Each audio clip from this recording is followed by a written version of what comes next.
J'avoue que j'ai été plus ou moins plus au dépourvu, parce que c'est dans cette salle que j'ai appris que je devais prendre la parole, au nom donc des acteurs de la santé et de l'action sociale.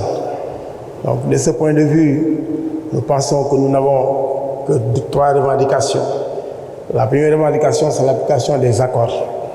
Nous avons signé des accords depuis le 22 mai 2022 et jusqu'à présent, il y a effectivement beaucoup de développement. Il y a des accords qui sont encore en suspens.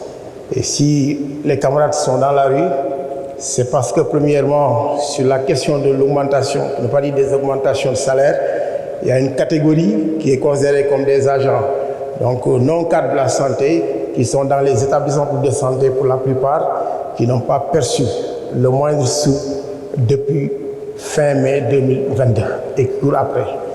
Avec cela aussi, ou à côté de cela, il y a nos camarades aussi des collectivités territoriales aussi, qui émargent notamment dans la santé, qui n'ont pas aussi reçu, qui n'ont pas perçu un seul sou depuis mai 2022. Nous pensons qu'il est temps de rétablir cela. Parce que quelqu'un disait qu'il n'y a pas de développement sans paix, mais il n'y a pas de paix sans justice, mais il n'y a pas de justice sans équité. Et nous pensons aussi que c'est le moment de rétablir cela. Donc, nous n'avons pas de revendication nouvelle au plan financier, mais nous demandons simplement que l'application de ces accords-là. Maintenant, sur le plan des carrières, il y a eu beaucoup d'évolutions, mais il y a des documents, pour ne pas dire des projets de décret ou d'arrêtés, qui sont encore en souffrance au secrétaire général du gouvernement du Sénégal.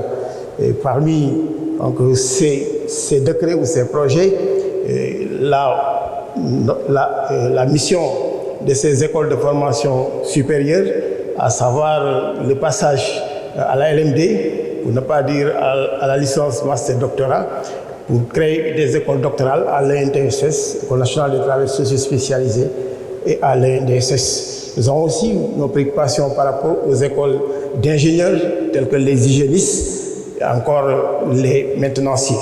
Et de ce point de vue aussi, nous attendons, ces documents sont en souffrance. Nous avons appris, avant de venir dans cette salle, avec beaucoup de joie, que le décret qui devait, en tout cas, faire en sorte que les techniciens supérieurs qui avaient comblé leur gap de connaissances et de compétences, ce décret-là qui devait leur faire passer à la hiérarchie A, que ce décret a été examiné en commission technique, en comité technique ce matin, et il est passé. Donc nous pensons que c'est une excellente chose parce que ça a donc occasionné certains buts. Bon, nous pensons aussi, à côté de ces techniciens supérieurs, nous avons aussi d'autres, parce que nous voulons une santé de qualité, mais on ne peut pas avoir une santé de qualité sans les personnels de qualité. Les assistants infirmiers, ils sont là aussi, c'est un problème seulement d'arrêté qui est encore en souffrance.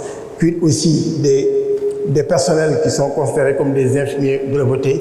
Et aujourd'hui, la contractualisation est aujourd'hui la règle, alors qu'elle devait être l'exception. Le ministère de la Santé ne connaît que des contractuels, une série de contractuels. Et récemment, avec ISMEA, dont le contrat est arrivé à terme, nos camarades de ISMEA sont là dans l'expectative. On ne sait pas s'ils deviendront des fonctionnaires au terme de l'accord ou bien des contractuels. Donc on ne peut pas avoir une santé, on ne peut pas parler de couverture santé universelle sans parler de prestations de qualité. Et derrière chaque prestation de qualité, on doit avoir un prestataire de qualité. Et de ce point de vue, il y a des choses à faire au plan du recrutement. On revendique un recrutement massif de personnel de toutes les catégories. Ensuite, maintenant, la question des statuts. Celui des médecins, qui sont encore dans la rue. Nous pensons aussi au statut des autres cadres intermédiaires, les travailleurs sociaux, etc. Mais le statut aussi des personnels des établissements de santé. On a signé le décret en 2016 et jusqu'ici, l'hôpital ne travaille pas assez parce qu'il n'y a pas de disponibilité de services 24 heures sur 24. C'est pourquoi on a demandé l'application de la règle des 3-8.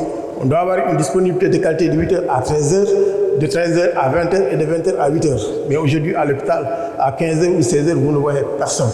Nous pensons qu'il est question d'appliquer ce décret pour permettre non seulement la mobilité horizontale, parce qu'on ne peut pas être dans des EPS distants par exemple de 2 ou de 3 km sans avoir la possibilité d'avoir une affectation. C'est voilà pour la protection sociale et la couverture médicale. Maintenant, je ne saurais terminer sans parler de l'action sociale qui est le parent pauvre, parce que même dans le référentiel, on n'a pas inscrit le moins de CPRS. Merci beaucoup.